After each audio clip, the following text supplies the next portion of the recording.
মানুষের জীবনের কিছু রাত কাটে মসজিদে, কিছু রাত কাটে তিলাওয়াতে, কিছু রাত কাটে জিকিরে, কিছু রাত কাটে আল্লাহ পাওয়ার ফিকিরে।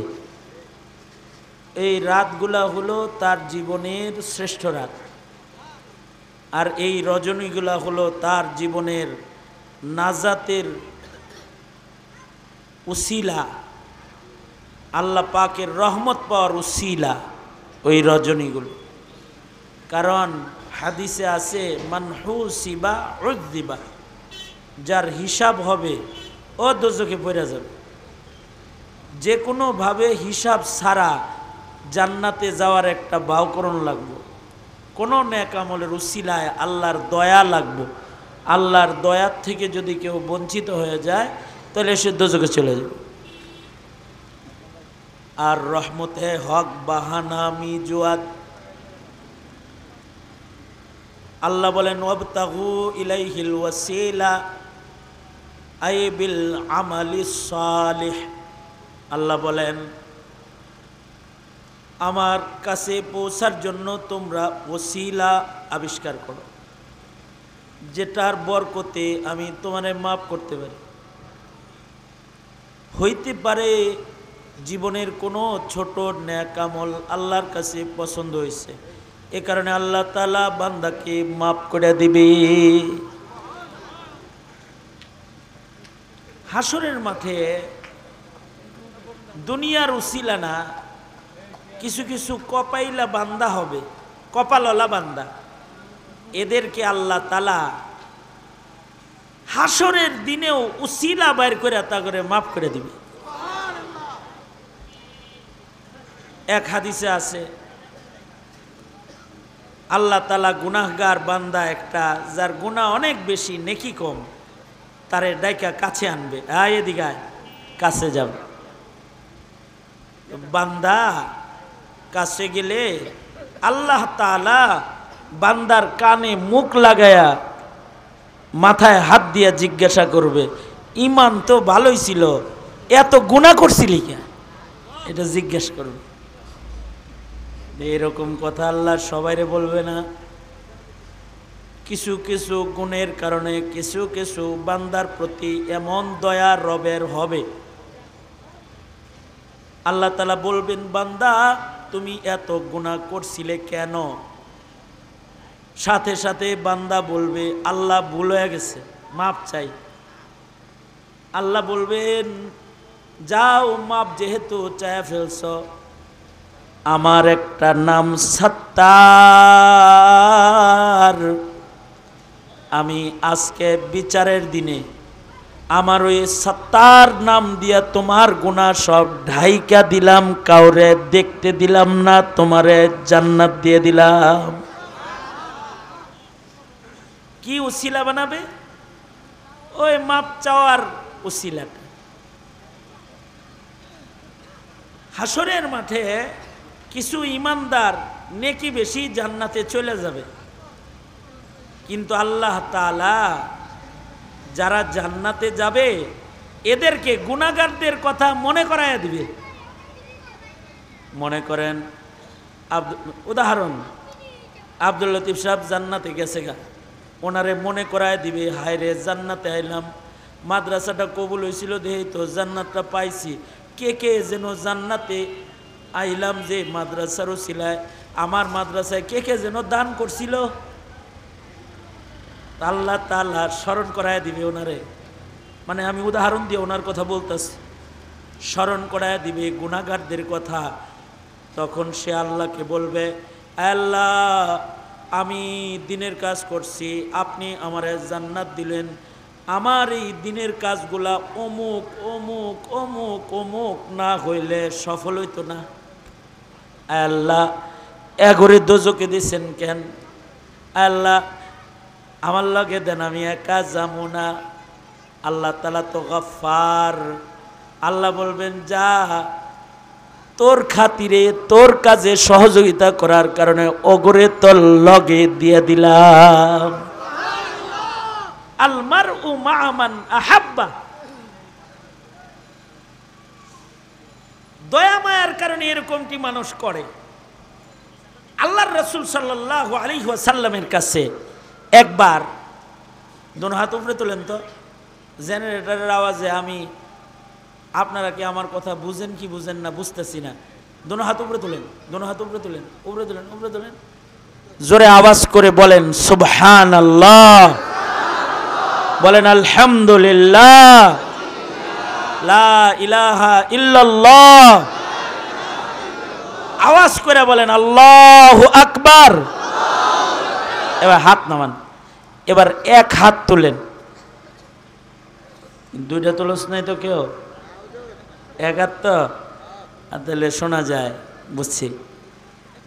এবার শোনেন, আল্লাহর রসুলের কাছে একবার এক যুদ্ধের থেকে, হাদিসে আছে, কতগুলো মহিলা গ্রেফতার হয়ে নবীর কাছে আসছে। কাফের মুশরিক মহিলা, মুশরিকরা গ্রেফতার হইলে ইসলামের বিধান হইল তারা দাস দাসী হয়। তো এরা আসছে পরে আল্লাহর রসুলে করে জেলে দিয়ে দিব, জেলখানায় পাঠায় দিবে, বন্দি তো এরা। এই মহিলা বন্দীদের ভেতরে, এই কথাটা খুব খেয়াল করে শোনার মতো, এই বন্দীদের ভেতরে একজন যুবতী মেয়ে আছে যার মাথায় হিজাব নাই, পর্দা নাই। আল্লাহর রসুল সাহাবীদের বললেন, ওর মাথায় হিজাব নাই কেন? আচ্ছা, যদি যে হিজাব ব্যবহার করে না তার দ্বারা একজন ক্ষতিগ্রস্ত হয় না, কিন্তু যে হিজাব ব্যবহার করে না তার দ্বারা হাজার হাজার মানুষ ক্ষতিগ্রস্ত হয়। কথা বলেন ঠিক না ভাই? ঠিক জোরে বলেন। একটা যুবতী মেয়ে যদি হিজাব ছাড়া ঢাকা শহর ঘুরে বেড়ায়, তাহলে কতগুলা যুবকের নজর পড়বে। বইয়া রয়েছেন, হ্যাঁ, এই যে যুবকগুলা একটা পর্দাবিহীন নারীকে দেখবে, দেখার পরে যদি তার কোনো গুনাহের কল্পনা হয়, তাইলে এর গুনাহ, এর অংশগুলো এই হিজাব ছাড়া নারীর আমল নামায় জমা হবে। বুঝেন নাই কথাটা? বুঝতে পারিনি।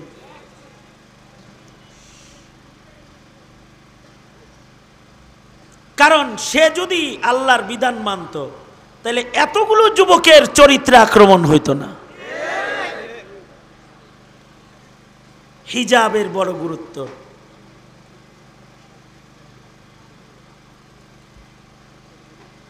নারীরা নিজেদেরকে ডেকে রাখবে, যাতে করে তাদের দেখা কোনো কারোর ভেতরে যেন গুনাহের কল্পনা না আসে। কেউ যদি কয় আমি দেখলে বইন বইন লাগে, আমার কোনো কল্পনা টল্পনা আসে না, এটা যদি কেউ দাবি করে, অনেকে কয় আরে বসেন না, বসেন না, যুবতী মেয়েরে কয় বহেন না, বহেন না, আমাদেরও তো মা বোন আছে। ফাতরামি করতে আর জায়গা পাও না তুমি, জোয়ান বেডি, তোমার লগে বয়া ঘষা লাগবো, আর তুমি কম মা বোন আছে।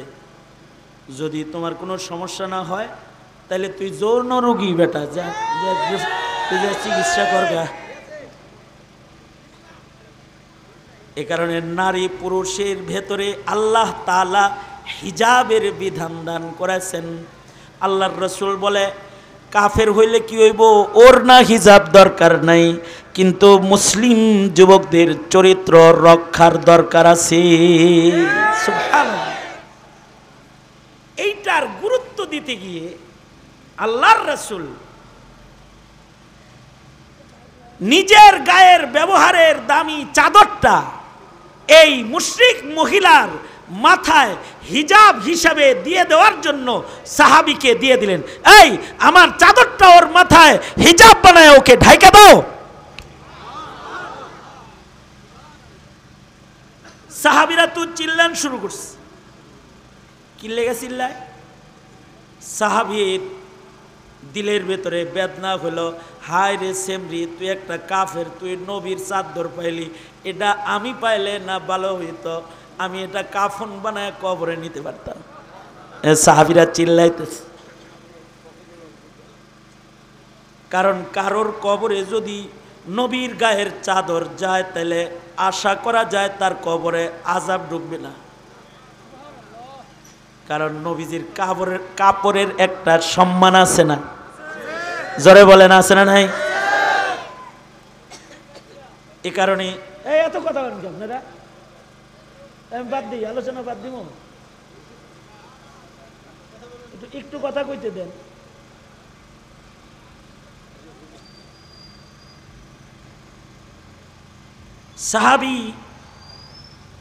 সাহাবীদের রাসূলের দাম তো ইমানদারের কাছে আছে। সাহাবী কল্পনা করতেছে, হায় রে, চাদর আমি পাইলে এটারে কাফন বানায় কবরে নিলে কবরের আযাব মাপ হইত। কারণ সাহাবীর চিন্তা কবরের, আর আমাদের চিন্তা উপরের। আমরা করি দুনিয়ার চিন্তা, আর সাহাবী করে কবর, হাসর, আখিরাতের চিন্তা। এ কারণে সাহাবীদের ইমানের অনেক দাম। সাহাবী জেনা কইরা কয়, আমার হদ করেন, হদ কায়েম করেন, আমারে পবিত্র বানান। কারণ হলো তার আখিরাতের চিন্তা। আর আমরা গুনাহ মাথায় নিয়ে ঘুরে বেড়াই, মাহফিলে বসে একটু আস্তাগফিরুল্লাহ বলবো, মুখ দিয়ে বাইরে। আল্লাহ তাআলা বলেন, ওয়াত্তাকু ইয়াওমান তুরজাউনা ফীহি ইলাল্লাহ। ওই দিনকে ভয় করো যেদিন তোমরা আল্লাহর সামনে দাঁড়াবে। এটা চালাক মানুষের পরিচয়। আমাদের তো কবর হাসরের চিন্তা নাই বললেই চলে। আমি হসপিটালে রোগী দেখতে গেছি, রোগী প্যারালাইসিসের রোগী, এক হাত এক পা অচল। এর ছেলে আমারে লয়ে গেছে হেরে ফুফা দেওয়ার লেগে। আমি যে গেছি, যাই ক্যাবিনে ঢুকে দেখি হের এক হাত এক পা সচল, একটা অচল। হে এই যেটা সচল এটা দিয়া রিমোট টিপতেছে আর টিভির চ্যানেল পাল্টাইতেছে। বুঝেন নাই কথাটা? বুঝছেন আমার কথা? বুঝছেন? হ্যার কিন্তু অর্ধেক গেছে কবরে। এগুলো চলে না। এগুলো কোথায় গেছে? এগুলো লাশ হইছে, কবরে গেছে। আর অর্ধেক আছে, এইটা দিয়া চ্যানেল পাল্টায়।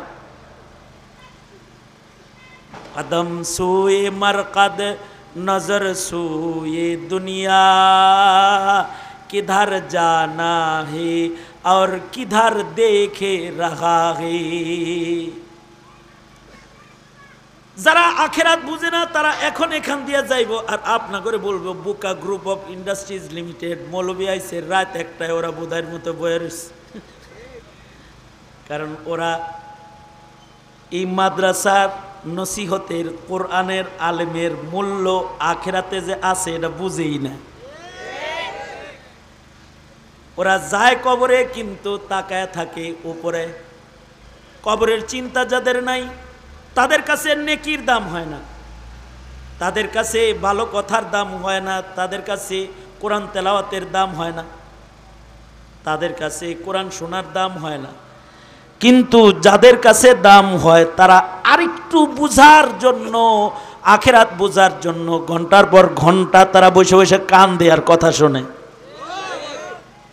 কারণ তাদের চিন্তা, ওয়াত্তাকু ইয়াওমান তুরজাউনা ফীহি ইলাল্লাহ।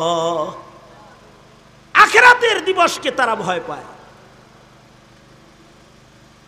এই পৃথিবীর নারীদের ভেতরে প্রথম মুসলমান হযরত খাদিজাতুল কুবরা, তিনি আল্লাহর রাসূলকে বললেন, ওগো আল্লাহর নবী, আপনি আমাকে, আমি মইরা গেলে আপনার একটা জামা আমারে কাফন হিসাবে দিয়েন।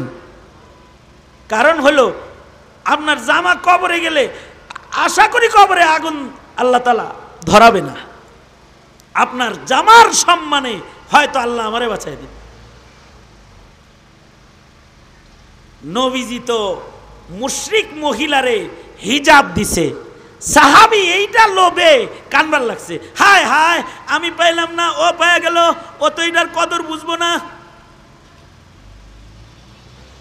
আল্লাহর রসুল বললেন তোমরা তারে চিনো নাই, আমি তাকে চিনি। বুঝছেন কথাটা? বুঝছেন? নবী বলে তোমরা তাকে চিনো নাই, আমি তাকে চিনি। সে একটা ভালো মানুষের কন্যা, তাই তার সম্মান করলাম। সে আরবের দানবীর হাতিম তাইর মেয়ে। এই তোমার বাবা হাতিম তাই না? কয় জি। তোমার বাবা আরবের দানবীর ছিল, তাই তোমার বাবার সম্মানে তোমারে ধইরা নিয়ে আইছে। যাও, তোমার জেলটা মুক্তি দিয়ে দিলাম, তোমারে ছাইরা দিলাম। আল্লাহর রসুল বলে আমার এই চাদর তোমাকে হিজাব হিসেবে উপহার দিয়ে দিলাম। কিন্তু হাতিম তার মেয়ে বলে আমি একা যাব না, আমার সাথীদেরকে দিতে হইব। নবী রহমাতুল্লিল আলামিন নবী বলে তোমারে যেহেতু মাফ করছি, তোমার খাতিরে আরো মাফ করা লাগে, কিছু করার নেই। ঠিক আছে, তুমি যেহেতু তোমার সাথীদেরকে ছাড়া যাবা না, তোমার বাবার সম্মানে তোমারে মাফ করলাম, আর তোমার সম্মানে তোমার বান্ধবীদেরকেও ছাইরা দিলাম। এটা আল্লাহর রাসূলের একটা সুন্নাত, যে কাউকে ক্ষমা করা। এই ক্ষমায় কামটা হইল কি, হাতিম তার মেয়ে এখন নবীজির সামনে দাঁড়ায় বলে ওগো আল্লাহর নবী, দুনিয়ার জেলখানার থেকে মুক্তি দিলেন, আমারে কি আখিরাতের জেলখানার থেকে মুক্তি দিবেন না? ওগো আল্লাহর নবী, আমি আযাবের জেলখানায় যাইতে চাই না, আমারে কালেমা পড়ান। তার মানে আগের যুগের মানুষের চিন্তা হলো আখিরাত, অর্থাৎ কবরে যেন আমাকে আমার অপরাধের কারণে কবরে যেন মাটি চাপ না দেয়, কবরে যেন আমার আগুন না হয়, কবরে যেন আল্লাহর আযাব আমাকে গ্রেফতার না করে। হাসরের মাঠে আল্লাহ যেন আমার উপরে রহমত করে। উহিব্বুস সালিহিনা ওয়ালাস্তু মিনহুম লাআল্লাল্লাহ ইয়ারযুকুনি সালাহা। আমি আলেম না, কিন্তু আলেমরে ভালোবাসি। আমি হাফেজ না, হাফেজরে ভালোবাসি। আমি ইমামকে ভালোবাসি, যেন তার লগে মুসল্লি হিসেবে থাকতে পারি। তো ইমামকেও আল্লাহ মনে করাইয়া দিবে, আয় আল্লাহ, নামাজ পড়াইছি, ইমামতি করছি, আমারে মাফ করলেন, আমার মুসল্লি অমুক অমুক অমুক অমুক কই, ওরা তো দোজকে, ও করে সারা যাওয়া যাব না, একসাথে নামাজ পড়ছি। আল্লাহ বলবেন যাও, তোমার সম্মানে ওদেরকেও মাফ করে দিলাম।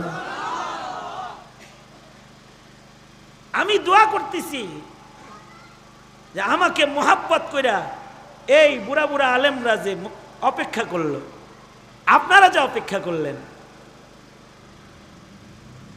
যদি কোনো কারণে আমি আসামি হিসেবে আটকে যাই, সেদিন যদি আবার আমার কথা আপনাদের স্মরণ হয়, আর যদি আল্লাহরে বলেন আল্লাহ আইয়ুবীরে তো মোহাব্বত করতাম, ওরেও দেন, তাইলে তো আমার লাভ হয়ে গেল। এটাও নাজাতের জন্য উসিলা হবে হাসরের মাঠে। হাসরের মাঠে দোজখ থেকে মুক্তির, হাসরের মাঠে দোজখ থেকে মুক্তির গুরুত্বপূর্ণ, এদিকে তাকান, দোজখ থেকে মুক্তির গুরুত্বপূর্ণ একটা লাইন হবে শাফাআত। কি বলেন? জোরে বলেন, আরো জোরে করে বলেন। কে কে শাফাআত করব? নবী শাফাআত করব, আলেম হাফেজ শাফাআত করব, শহীদ শাফাআত করবে, ওলিরা শাফাআত করবে, কোরআন শাফাআত করবে, কোরআনও শাফাআত করবে। যারা কোরআনকে ভালোবাসতেন জীবনে, তারা কোরআনের শাফাত নসিব হয়ে যাবে। আল্লাহু আকবার, জোরে করে বলেন। আচ্ছা, শাফাতের উপমা বুঝেন আমার কাছ থেকে। শাফাতের উপমা, বাবা অনেক সময় সন্তানের উপরে ত্যক্ত হয়ে যায়। বাপ অনেক সময় সন্তানের উপরে ত্যক্ত হইয়া সন্তানকে মারধর করে অনেক সময় ঘর থেকে বাইর করে দেয় না? বাপে বাইর তো করে দেয়, কিন্তু আবার চাচারে লাগায় দেয়। আমি শাসন করছি, বাইর করে দিছি, তুই তো চাচা লাগোস, কি খাইতেছে, কই শুইছে, কে জানে, লয়ে গা, বলে না? হ্যাঁ, বাবা নিজে সন্তানকে পিটনি দেয়, কিন্তু আবার সন্তানের মা রে কয় আমি মারছি, তুমি তো মা, ওরে কয়টা খাওয়ায়ও। বাবা আদর করে, এজন্য যেমন সন্তানকে অন্যকে দিয়ে টান্না ঘরে আনে, জান্নাত আল্লাহর ঘর। কালেমা ওয়ালা গুনাহ করছে, রাগ কইরা আল্লাহ তাকে দোজখে পাঠায়া দিবে, ঠিক। কিন্তু রাসূলকে বলবে, ওগো আমার নবী, ওনা তোমার ঘর রে ভালোবাসতো, ওনা তোমার নায়েব রে ভালোবাসতো, ওনা তোমার কোরআনকে ভালোবাসতো, ওনা তোমার সুন্নতকে ভালোবাসতো, আমি রাগ কইরা দোজখে দিছি, তাই কি তুমি একটু ঘরে লোক ঢুকায়া দাও। আল্লাহর রাসূল শাফাত করার জন্য দৌড়ায়া গুনাহগারের পাশে দাঁড়ায়া যাবে। যার এই শাফাত নসিব হয়ে যাবে, সে গুনাহ বেশি হওয়ার পরেও দোজখে থেকে মুক্তি পেয়ে জান্নাতে চলে যাবে।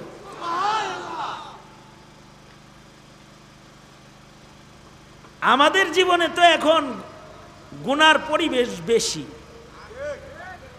আগের যুগের মানুষ গুনাহ করার জায়গা পাইতো না, গুনাহ করার জিনিস পাইতো না। আর আমাদের এখন ইবাদত করার জায়গা নাই, আর ইবাদত করার পরিবেশ নাই। আমাদের এই দশা উল্টা হয়েছে না পুরা?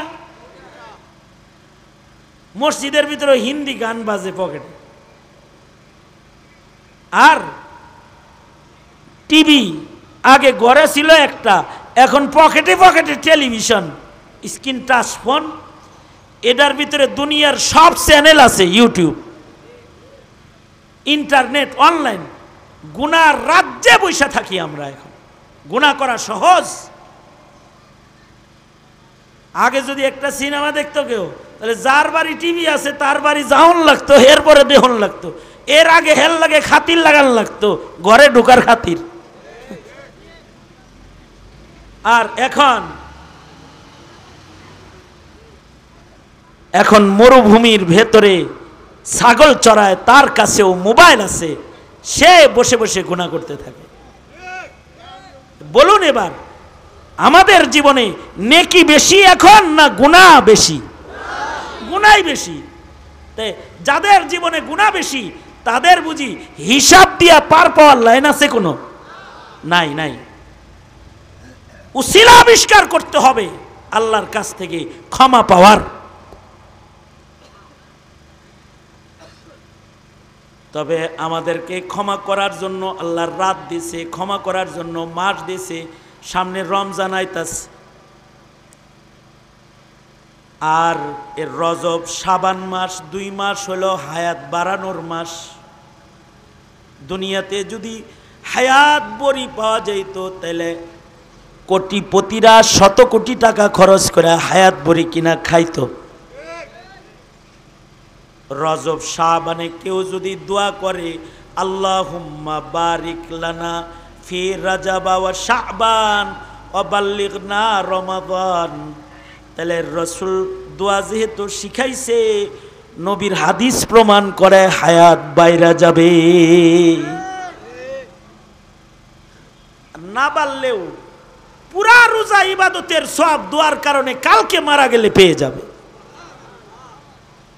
আর যদি রমজান পেয়ে যায়, তাইলে তো গুনাহ মাফ হয়ে গেল। এক রাত কদর পাইলে খায়রুম মিন আলফি শাহর, সব আমল নামায় জমা হয়ে গেল। সুতরাং সামনে আগত রমাদানের কদর করার নিয়ত করো ইনশাআল্লাহ। যুব সমাজ, রমজানটা স্ক্রিন টাচ ফোন ব্যবহার করব না, ওয়াদা করা যাইব। ফোন কথা কওয়ার জন্য, ফেসবুকের জন্য না, ইউটিউবের জন্য না। রমাদানে এগুলোর ধারে কাছে যাব না ইনশাআল্লাহ, ইনশাআল্লাহ। তার মানে কালকে যাইও, ঠিক না? এটা একটা শপথ আর কি, যে গুনাহের যত উপকরণ আছে রোজার মাসে এগুলো সব থেকে বিরত থাকবো। আমি এমন মানুষ পাইছি যারা রোজার মাসে খবরও দেখে না, কারণ মহিলা খবর পড়ে রোজা নষ্ট হইব তাই। পাইছি আমি নিজে পাইছি এমন মানুষ। সে তার ঘরে খবরের জন্য রোজার মাসে টিভি অন করে না। মহিলার চেহারা রোজা থাইকা ইচ্ছা করে দেখুম না, পরনারী। এই যে কাজগুলা, এইগুলা হয় কখন? যখন মানুষ আখেরাতকে ভয় পায়, কবরকে ভয় পায়, তখন। সুতরাং আমাদের জিন্দেগিতে আখেরাতের ভয় যেটা, তাকওয়া, এটা আল্লাহ দিবেন হলো আল্লাহওয়ালাদের সামনে বৈশা থাকলেই দিয়ে দিবে, ওয়াজ শোনা লাগবে না। এই যে আপনারা বৈশা ছিলেন, আল্লাহ দিয়ে দিবে। কুনু মা'আস সাদিকিন, আল্লাহর ওয়াদা হলো বসলেই দান করবে। লাভ হইছে না লস হইছে? জোরে আওয়াজ করে বলেন, লাভ হইছে না লস হইছে? শেষ বেলায় আমি দৃষ্টি ফিরাইয়া দিলাম, আমরা আপাতত কোন পথের যাত্রী? কবর। জোরে বলেন, আরো জোরে বলেন। এই যে 1 মিনিট পার করলাম, কোন দিকে আগাইলাম? জোরে বলেন, আরো জোরে বলেন। এই যে আরো 1 মিনিট কেবল যেটা চলে গেল, কোন দিকে আগাইলাম? কবরের দিকে আগাইলাম। সুতরাং দুনিয়ার বাহাদুরি দিয়া লাভ নাই, আসর নিজের কবর হাসর বাঁচাই ইনশাআল্লাহ।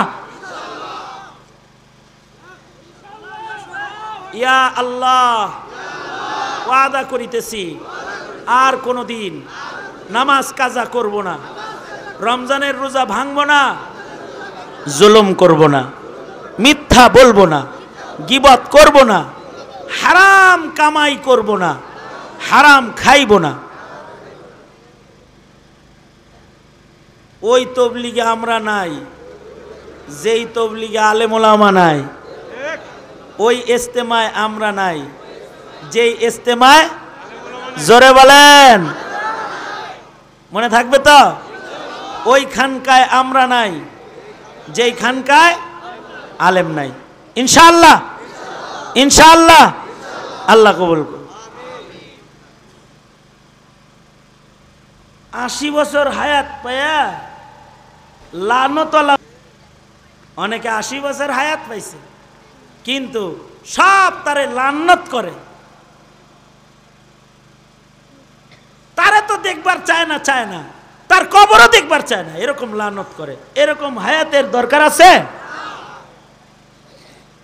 এমন হায়াতওয়ালা হও যে হায়াতওয়ালা হইলে আল্লাহর রহমত মিলে, মানুষের পক্ষ থেকে দোয়া মিলে। সুতরাং যুব সমাজ, বেআদব হওয়া যাবে না, জালেম হওয়া যাবে না। আল্লাহ তাআলা আমাদেরকে হেফাজত করেন। ফারুকী সাহেবের এই মাদ্রাসাকে আল্লাহ কবুল করেন, আজকের আয়োজনকে কবুল করেন। আল্লাহ তাআলা আমাদের সবাইকে একসাথে জান্নাতে জায়গা দান করেন, হাসরে যেন আমরা বিপদে না পড়ি। আমিন বলেন, জোরে করে বলেন। সবাই তওবা করেন। আস্তাগফিরুল্লাহ রাব্বি মিন কুল্লি যামবি ওয়া আতুবু ইলাইহি লা হাওলা ওয়ালা কুওয়াতা ইল্লা বিল্লাহিল আলিয়্যিল আযীম।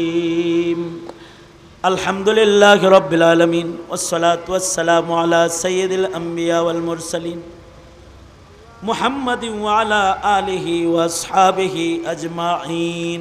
রাত 1টা বেজে গেছে, তোমার বান্দারা ইন্তজার করেছে গোলাম আসবে বলে।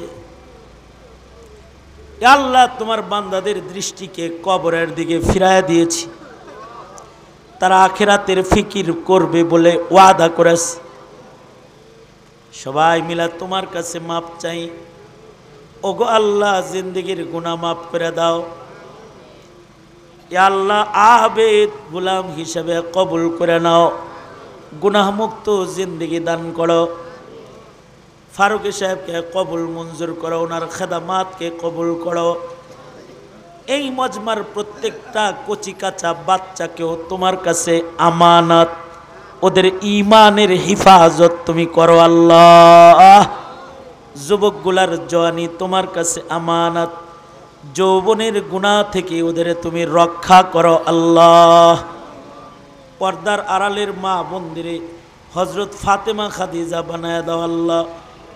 সবাইকে আখিরাতমুখী বানায় দাও। সকল প্রকারের পাপাচার থেকে সকলের বাঁচাও।